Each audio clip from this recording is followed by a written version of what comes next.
आपका और किससे मिलने आए थे आप? मेरा नाम मुफ्ती मोहम्मद अकबर कासमी है, जमीयत उलमा अलीगढ़ का मैं अध्यक्ष हूँ। इस सिलसिले में आए थे कि 2 साल पहले जिस तरह से 75 साल से हमारी पुरानी ईदगाह पे और अपर कोर्ट पे नमाज़ होती थी सड़कों पे, लेकिन सरकार की गाइडलाइन के हिसाब से हमने उनका पूरा सपोर्ट किया कोरोना काल में भी। तो जब वो चीज़ें ख़त्म हो गई तो हमको अपनी परंपरा के मुताबिक नमाज़ पढ़नी चाहिए, पढ़ने देने की इजाज़त मिलनी चाहिए हम सबको। जिस तरह से हम लोग नमाज़ ईदगाह के अंदर भी पढ़ते थे लोग, और कुछ लोग जब बच जाती ईदगाह के बाहर भी खड़े नमाज़ पढ़ लेते थे, और जब पब्लिक ज़्यादा आ जाती थी तो सड़कों पे भी लोग नमाज़ पढ़ लिया करते थे। सिर्फ 15-20 मिनट का मसला होता, कोई ऐसा इशू नहीं है। ये सिर्फ मानसिकता की बात है कि हमें क्या करना और क्या नहीं करना है। इसी सिलसिले में हम लोग अलीगढ़ के समाज के लोग आए थे, डीएम साहब से मिलने थे, इमाम भी हैं, जो समाजी कार्यकर्ता भी हैं। सिर्फ एक रिक्वेस्ट लेकर के आए थे कि सर हम सब लोग हमेशा अलीगढ़ के खूबसूरत माहौल को बनाने में हमेशा क्रिएट करते हैं और हमेशा जो है प्रशासन का साथ देते हैं। तो आखिर क्या वजह है कि हमें 15-20 मिनट की नमाज के लिए हमें जो है रोका जा रहा है, आखिर ये क्या वजह है?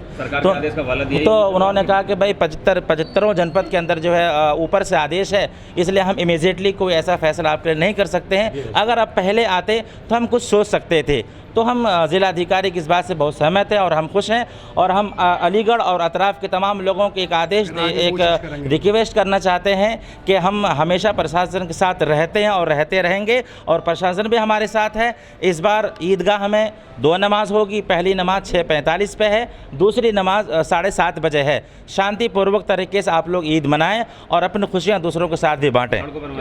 सड़कों पर नमाज फ़िलहाल इस साल न पढ़ें। मेरा नाम मुफ्ती मोहम्मद अकबर कासमी है। क्या बात है, ये आदेश जो हुआ था वो जो है इसकी शुरुआत सड़कों पर नमाज रोकने का आदेश अलीगढ़ के तत्कालीन जिलाधिकारी ने किया था, क्या मानते हैं? नहीं, जैसा कि हमारे महोदय जिलाधिकारी ने कहा, ये सिर्फ अलीगढ़ से सवाल उन्होंने देखिए, मेरा नाम उमर खान है, सोशल एक्टिविस्ट हूँ अलीगढ़ से। हम इस डिमांड को लेकर के यहाँ पर आए थे कि जब सारे धर्मों के धार्मिक आयोजन रोडों पर हो रहे हैं तो क्या ऐसी वजह है कि हमारे धर्म के लोगों को दीवार से लगाने का काम किया जा रहा है? हमारी मस्जिदों में जो नमाज होती थी और परंपरागत तरीके से होती थी और 75 साल से चली आ रही थी, ऐसी क्या वजह है कि हमारी नमाज़ों को अब कोरोना काल में हम लोगों ने समर्थन किया था और उसको आधार बना करके जिस तरह से आज हमारी नमाज़ों को मस्जिदों के अंदर तक सीमित करने का प्रयास किया जा रहा है, उसको लेकर के आज हम जिलाधिकारी महोदय से मिले थे और हमने अपनी बात रखी थी। इमाम और मौज़िन लोग थे और जनप्रतिनिधि थे जो समाज को लीड करते हैं वो लोग। ईद को नमाज को लेकर के हमारा जिलाधिकारी महोदय से डिस्कशन हुआ था और काफ़ी विस्तार से बातचीत हुई। हमने अपनी मांग ये रखी थी कि हमारी नमाजें, चूँकि हम शक्ति प्रदर्शन करने का हमारा कोई ऐसा इरादा नहीं होता है, हम ताकत का मुजाहिरा नहीं करते हैं। हम ये बताते हैं कि ये ईद की नमाज और जुमे की नमाज जो है इसका टाइमिंग का इशू होता है, जिसकी वजह से सारे लोग जो है कोशिश करते हैं कि नमाज जो है, और जो लोग जमात के साथ नमाज नहीं पढ़ पाते उनकी नमाज बाद में नहीं हो पाती, वो सिंगल नमाज नहीं पढ़ सकते अन्य नमाजों की तरह। तो इस वजह से हम जो है वो नमाज साथ में पढ़ सकें। जिलाधिकारी महोदय ने कहा है कि टाइमिंग का इशू है, आप बहुत लेट आए हैं। अगर ये बात अगर पहले से होती तो हो सकता है इस पर हम गंभीरता से विचार करते, चूँकि कल धार्मिक आयोजन होना है और आज हम इस पर वो नहीं कर सकते। तो इस बात को लेकर के उन्होंने ये कहा है कि ये मसला जी योगी सरकार के निर्देश का भी हवाला दिया है। जी, उन्होंने निर्देश का सरकार का हवाला भी दिया और उन्होंने ये भी कहा कि 75 जनपदों का मसला है।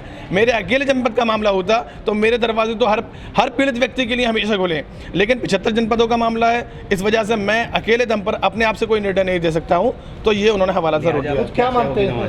देखिए, अब तो टाइमिंग का इशू है तो जाहिर सी बात है नियम को फॉलो करना पड़ेगा, लेकिन आइंदा हम ये प्रयास करेंगे कि समय से पूर्व आकर के अपनी बात को, और कोशिश करेंगे कि 75 जनपदों में अपनी बात रखी जाए। उसके लिए हमारे जितने भी ज़िलों के जमीयत के सदर हैं उन तमाम लोगों से बातचीत की जाएगी और एक दमदार बात रखी जाएगी। तो क्या मानते हैं? बताइए, 75 जिलों की आप बात कर रहे हैं, जिस तरह योगी सरकार ने सड़क पर नमाज पढ़ने को लेकर बैन लगाया था, चाहे मंदिर में आयोजन हो या कहीं किसी भी इस तरह के धार्मिक स्थल पर हो, और अब आपके द्वारा कहा जा रहा है, तो क्या मानते हैं कि इस तरह की छूट यहाँ से अब दी जाएगी? क्योंकि देखिए, हम किस चीज़ से प्रताड़ित हैं हम आपको बताएं।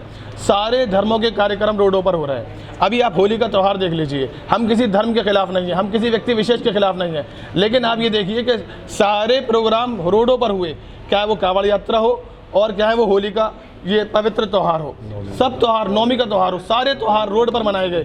लेकिन सिर्फ मुसलमानों का जब इशू आता है तो उनको दीवार से लगाने का काम किया जाता है। इसको लेकर ये खोखला नारा है। और मुसलमानों को इस नारे से चिढ़ हो गई है, क्योंकि सबका साथ सबका विकास का नारा इनका ज़रूर है, लेकिन सबका साथ और सबका विनाश के काम पर ये मोदी सरकार चल रही है। फाइनली आपसे मना किया है? फाइनली मना नहीं किया है, कहा है कि आइंदा आप समय पूर्व अगर आप आएंगे तो इस बार ईद की नमाज मस्जिदों के अंदर ही होगी और सड़क पर नहीं होगी। आइंदा हम जो है समय पूर्व आकर के अपनी बात जरूर रखेंगे। सर, आज कौन लोग मिलने आए थे आपसे? आज कुछ लोग आए हुए थे ज्ञापन देने के लिए, तो उनका ज्ञापन लिया गया ईद के संबंध में। उनको बताया गया कि पर्याप्त संवाद स्थापित किया जा चुका है और जिस तरह से जो है पिछली बार नमाज पढ़ी गई थी उसी तरीके से इस बार भी नमाज ईदगाह में 2 शिफ्टों में होगी और जामा मस्जिद में अपने निर्धारित समय पर होगी और सड़कों पर अथवा सार्वजनिक स्थान पर कोई नमाज नहीं पढ़ाई जाएगी। जो इमाम आए थे मस्जिद के, उनका कहना है कि जो सड़क पर हमारी नमाज है उसे रोका जा रहा है और पहले ऐसा नहीं था। नहीं, उनके द्वारा भी बताया गया कि सड़कों पर जो नमाज होती है वो कहीं से जायज़ नहीं होती है। उन्होंने इस संबंध में अपील भी की है। उनका यह कहना था कि अगर कोई व्यक्ति 2 शिफ्ट में नमाज हो रही है, अगर कोई खड़ा होता है तो उसको जो है पर्याप्त सुविधा दी जाए। उसके प्रति हम लोगों ने आश्वस्त किया है कि उनको किसी भी प्रकार की कोई असुविधा नहीं होगी। सड़क पर नमाज नहीं होगी? सड़क पर बिल्कुल नमाज नहीं होगी। Thank you.